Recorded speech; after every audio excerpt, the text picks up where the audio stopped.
Hi friends, இன்றைக்கி வீடியோவில் நம்ம சூப்பரான ஒரு தோசை தாங்க பார்க்க போகிறோம். இது முக்கியமாக ரொம்ப ஹெல்த்தியான தோசை, மாப்பிள்ளை சம்பா அரிசி தோசை. சூப்பராக எப்படி பண்ணுறதுன்னு வாங்க வீடியோக்குள்ளே போய் பார்க்கலாம். அதுக்கு முன்னால் இதுவரை நம்ம சேனலை சப்ஸ்கிரைப் பண்ணவங்களுக்கு ரொம்ப நன்றி. சப்ஸ்கிரைப் பண்ணாதவங்க ப்ளீஸ் சப்ஸ்கிரைப் பண்ணிக்கோங்க.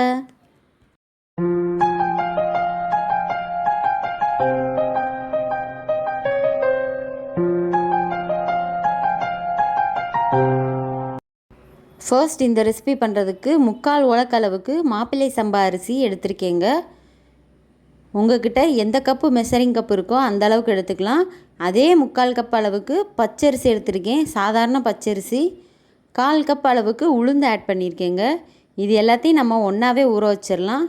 இதோட 2 டீஸ்பூன் வெந்தயம் ஆட் பண்ணிக்கோங்க. தோசை நல்லா முருகலாக வாசமாக இருக்கும்.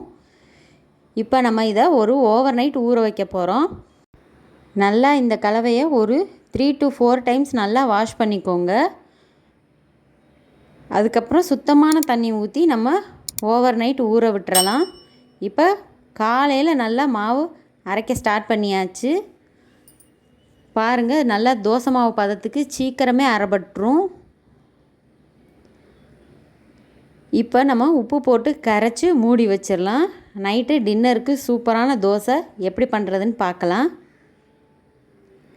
பாருங்கள், 8 மணி நேரம் நல்லா புளிக்க வச்சாச்சு. இப்போ மாவு நல்லா பொங்கி வந்திருக்கு பாருங்கள். நம்ம ஒயிட் ரைஸை விட இந்த மாதிரி மாப்பிள்ளை சம்பா அரிசி, கவுனி அரிசி, இந்த மாதிரி வெரைட்டி ரைஸ் எல்லாம் நம்ம அப்பப்போ ஃபுட்டில் சேர்த்துக்கிட்டே வரணுங்க. குழந்தைங்களுக்கும் சின்னதுலேருந்தே இந்த மாதிரி பழக்கணும். அப்போ தான் அவங்களும் வேண்டான்னு சொல்லாமல் விரும்பி சாப்பிட பழகுவாங்க. நார்மல் தோசை மாதிரியே ஊற்றலாங்க. டேஸ்ட் ஒன்றும் வித்தியாசம்லாம் தெரியாது. இது கண்டிப்பாக எல்லாருக்கும் பிடிச்ச மாதிரி தான் இருக்கும். இதே மாப்பிள்ளை சம்பா அரிசியில் இட்லி எப்படி செய்கிறதுங்கிற வீடியோ ஏற்கனவே நான் அப்லோட் பண்ணியிருக்கேங்க. அதோட லிங்க்கை நான் டிஸ்கிரிப்ஷனில் கொடுக்குறேன். ஃப்ரீ டைமில் செக் பண்ணி பாருங்கள். தோசைக்கு நல்லா சுற்றி எண்ணெய் விட்டு 2 பக்கமும் வேக வச்சு எடுத்துக்கலாம். தோசை நல்லா சூப்பராகவே வரும். நீங்கள் நைஸாகவும் ஊற்றிக்கலாம், இல்லைன்னா திக்கான தோசையாகவும் ஊத்தப்பம் மாதிரியும் ஊற்றிக்கலாங்க. ரொம்ப ஹெல்த்தியான ரெசிபி. இதே மாதிரி ஏகப்பட்ட தோசை வெரைட்டிஸ் நம்ம சேனலில் ஏற்கனவே அப்லோட் பண்ணியிருக்கேன்.